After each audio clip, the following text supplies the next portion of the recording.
Et je donne la parole à Monsieur Jean-Christophe Fromentin. Allez, Monsieur Fromentin, où est-ce qu'il est? Allez-y.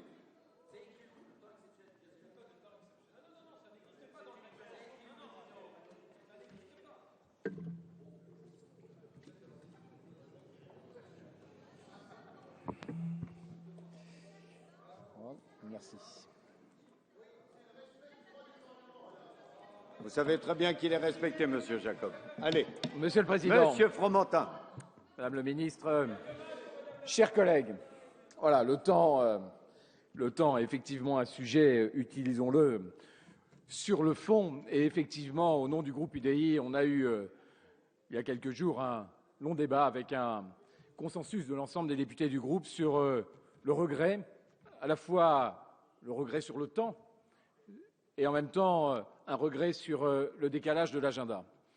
Et sur cette fébrilité dans l'organisation des débats, je pense qu'on était tous d'accord sur le fait de dire qu'un débat comme celui-là, qualifié d'enjeu de société, qualifié de projet de civilisation, méritait en tous les cas qu'il n'y ait pas et ne mérite pas un débat sur quelques heures et ne méritait pas ce décalage dans le temps, ce décalage de 5 semaines, ce qui était pas neutre pour permettre que toutes les expressions continuent à prospérer. Et c'est bien ce problème de la prospérité, en fin de compte, de l'opinion et du débat qui me pose aujourd'hui un problème. Plusieurs ont souligné cette étude BVA avec 55% des Français qui remettent en question ce texte, à la fois sur le fond et sur la forme. Et je crois que la question, à ce stade, en deuxième lecture, la question qu'on doit tous se poser, parce que c'est une question qui nous revient et qui revient dans les échanges qu'on a à l'extérieur, c'est est-ce que ce texte, finalement, a été bien compris? Est-ce que ce texte est sincère? Est-ce que ce texte n'est pas finalement l'expression d'un quiproquo? Et permettez-moi de relever justement plusieurs éléments qui pourraient fonder un quiproquo et qui pourraient nous interroger sur est-ce que les Français savent réellement à quoi nous engage ce texte. Le premier quiproquo, à mon avis, est sur le temps, sur justement ce sujet du temps. Le temps, vous l'avez évoqué, chers collègues de la majorité, en disant « mais ça y est, maintenant il faut conclure, il n'y a plus le temps, les débats ont duré 100 et quelques heures, il faut aller vite, la porte est dorénavant close sur le sujet du temps des débats. » Et puis de nous dire également c'est un engagement du président de la République, il a eu bien entendu une majorité, il est élu, donc à la limite circuler, il n'y a rien à voir, il n'y a plus de débat. Et je pense que traiter le temps avec cette approche est une erreur. C'est une erreur d'abord parce que je ne connais pas un seul Français qui a acheté l'ensemble des propositions du président de la République en disant « je coche oui à tout ». Et les 55% sont peut-être la preuve, justement, qu'il y en a une majorité qui n'a pas coché cette case-là, que les manifestations qui se sont déroulées depuis maintenant plusieurs semaines montrent à quel point le temps et l'opinion marquent un désaccord profond sur ce projet. Donc il y a, à mon avis, un véritable quiproquo sur le temps.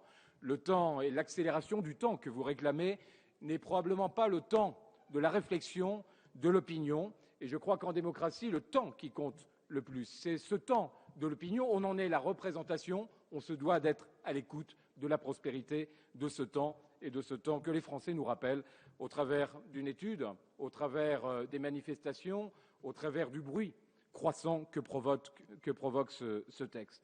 Deuxième quiproquo sur le sens du mot mariage.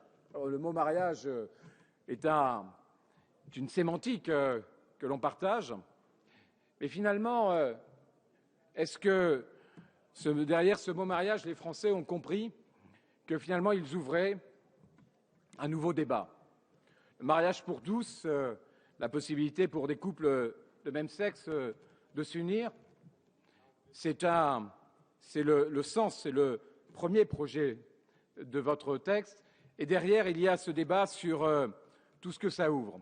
Je pense à l'adoption plénière et on pense évidemment à la PMA. Alors vous avez dit sur la PMA, c'est hors sujet. Effectivement, c'est hors sujet en première lecture dans la mesure où Il n'y a aucune mention de la PMA dans ce texte. Mais je l'avais dit à l'occasion de l'explication de vote au cours de la première lecture, et la jurisprudence européenne est riche dans ce sens. À partir du moment où le mariage ouvre un droit, quel sera notre pouvoir, quelle sera notre capacité à refuser probablement la PMA au nom de cette égalité, au nom de ce principe européen qui est qu'à partir du moment où on ouvre un droit, on doit légitimement ouvrir les conditions à exercer ce droit.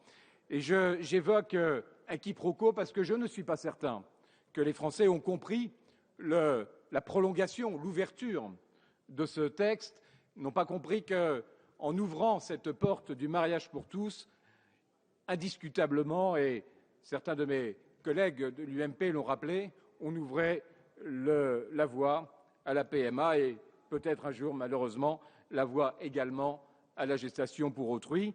Et je crois qu'il est utile à ce stade de rappeler ce quiproquo et d'insister sur cette notion d'adoption plénière. Parce que là aussi, beaucoup de Français, on a tous eu l'occasion de le pratiquer, ont compris de l'adoption plutôt la notion d'adoption simple. L'adoption plénière avec une rupture du lien filiatif est quelque chose de beaucoup plus engageant. Et là aussi, je suis convaincu que beaucoup n'ont pas perçu l'engagement qu'il y avait derrière ce texte.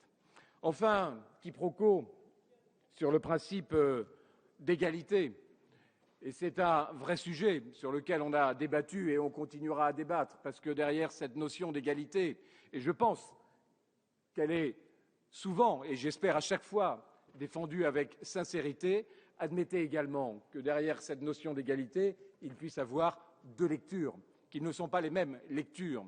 Votre lecture sur l'égalité, bien entendu, elle est respectable. Bien entendu, on l'écoute. Bien entendu, on aspire à ce que l'égalité puisse prospérer dans notre pays, qui est basé sur cette valeur fondamentale qui est l'égalité. Admettez également que l'égalité, pour nous, est un sens quand on croit qu'un père et une mère est un élément structurant, un élément d'équilibre, un élément fondamental dans l'éducation d'un enfant. Et c'est bien cette égalité qu'on veut mettre en avant. Et c'est peut-être cette égalité qui fait également l'objet d'un quiproquo quand vous dites l'égalité des adultes et le droit à avoir un enfant, quand on dit l'égalité des enfants, l'égalité pour l'enfant, à avoir un père et une mère. Et croyez-le bien, quand on le dit avec la même sincérité, avec les mêmes convictions, avec la même force, qui est celle de croire que pour un enfant, avoir un père et une mère est quelque chose de fondamental. Voilà, chers collègues, les raisons qui me mettent en doute aujourd'hui, qui mettent en doute beaucoup d'entre nous sur justement la conclusion et l'accélération de ce texte.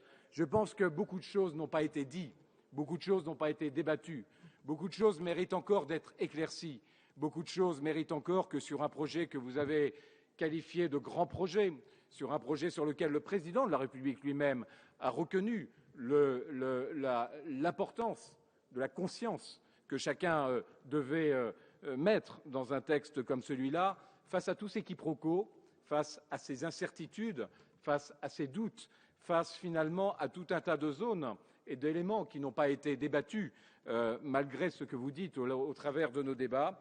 Je pense, et on fait naturellement le lien entre, du coup, la précipitation, entre le refus d'accorder ces 5 semaines et puis l'évolution de l'opinion qui doute de plus en plus sur ce texte. C'est la raison pour laquelle, convaincu que pour la qualité de nos débats, que ce soit d'ailleurs sur ce texte ou sur tous les textes qu'on a à débattre, convaincu que le malentendu est extrêmement dangereux pour notre démocratie, convaincu qu'un texte n'a d'avenir que s'il n'est justement construit sur un socle solide, le groupe UDI demande à ce que ce texte soit suspendu, qu'on revienne à un débat et que tous ces éléments de quiproquo soient éclaircis pour la sérénité des débats. On voit malheureusement qu'aujourd'hui, cette sérénité n'est pas acquise et que ce texte mérite d'être revu. Merci. Merci, Monsieur Fromentin.